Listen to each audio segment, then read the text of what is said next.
Hello, my name is Charles Cave.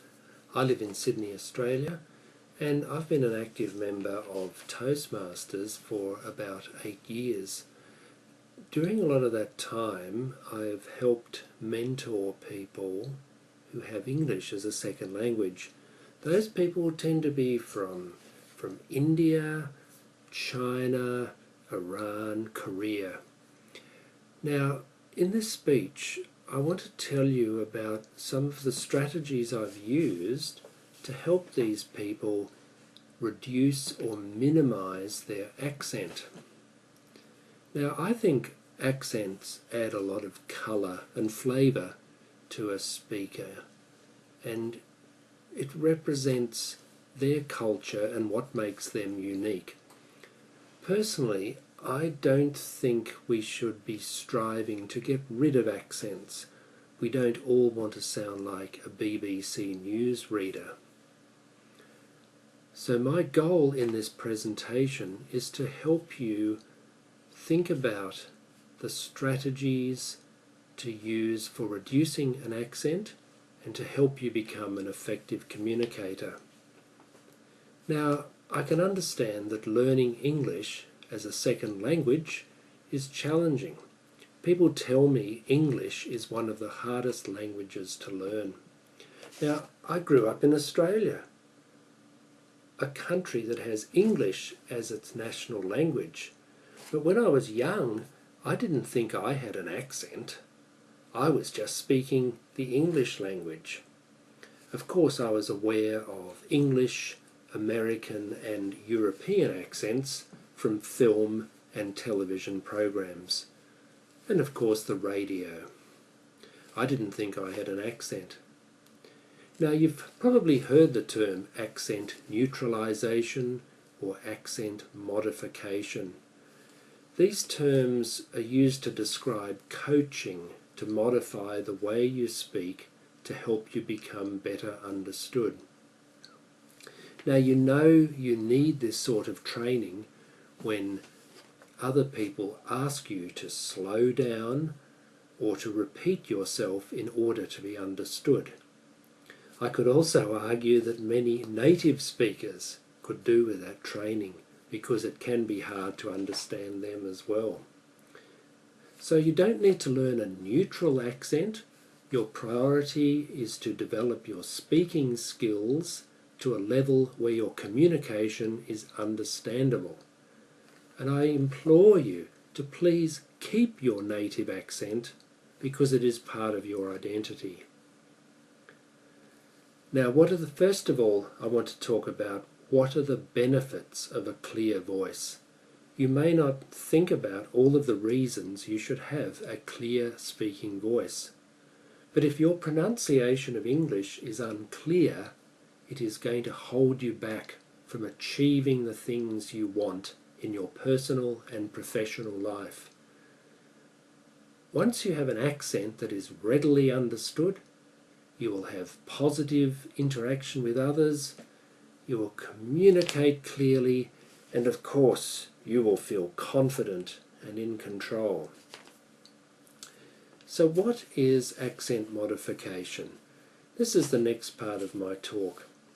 First of all, accent modification is a method for changing the way you speak.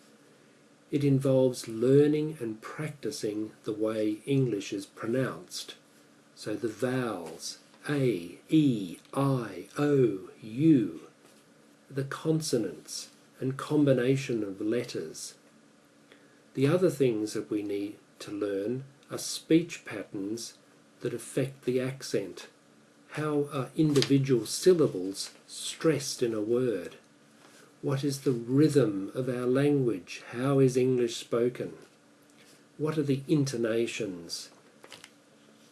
So when a non-native speaker learns English, he or she tends to pronounce words using speech patterns from the native language.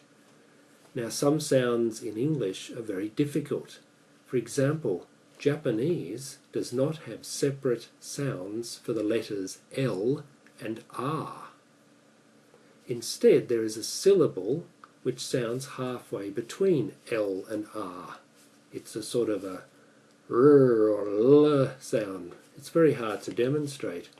But that's why Japanese people have a hard time saying things like, I am very lucky to eat fried rice. Fried, it all sounds the same to them. So much of the charm and the stereotypical humour of some accents is when a speaker mixes the accent and speaking style of their native language with English. I used to watch a TV program called Hogan's Heroes, which was set in World War II Germany. The American actors would put on German and Russian accents and emphasize characteristics of that language. For example, one of the characters is named Maria, and she's played by an American actress named Nita Talbot, who was meant to be a Russian, and she would flirt with the American prisoner Hogan, saying, Hogan, darling, how are you today? She would emphasize that Russian with the back of the throat. I like to do Russian accent too. But accent reduction is a skill that requires practice and feedback from a native speaker. Now, I found some online courses that are available. There was one company called Star Pronunciation, which uses videos where you watch and copy the sounds of the language. So if you want to practice English, you need to really get proper guidance on how the sounds are made. So I can't say that you can do it all by yourself. You certainly need the help from a native speaker.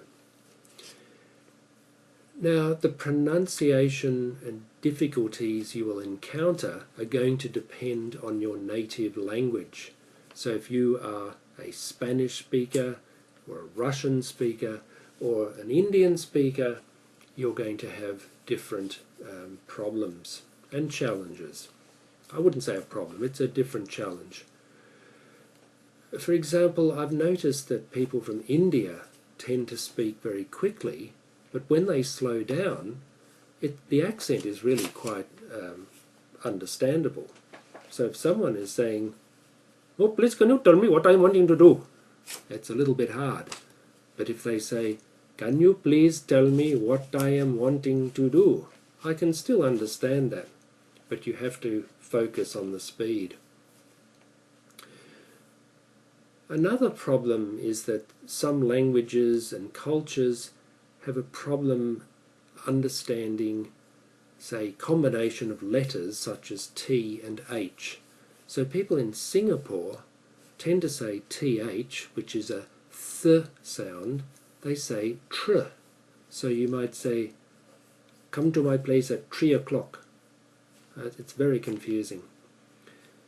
The important thing to remember is that native English speakers can usually understand strong accents, but it takes time to absorb what you say. So a very important tip for me is to say to you to speak slowly and to use pauses like that. It gives time for the speaker to think and for the listener to absorb. Another challenge with language is the emphasis. Where do you emphasize in a word? For example, in English we tend to pronounce the first part of a word. I was once listening to a Malaysian speaker who was talking about a menu. I didn't know what that was. It turned out a menu, M-E-N-U. He was emphasizing the new, but it was menu. It was a little bit of a challenge. So a good strategy really to continue with your studies is to listen and repeat. Practice watching television programs, repeat what you hear. Read out news articles, but it's important to ask a native speaker to listen and give you corrections. So your goal really is to continue to practice and get feedback. ultimately you will have a beautiful speaking voice. It may have an accent, but you will be understood because you are in command of the English language. Good luck with your English speaking.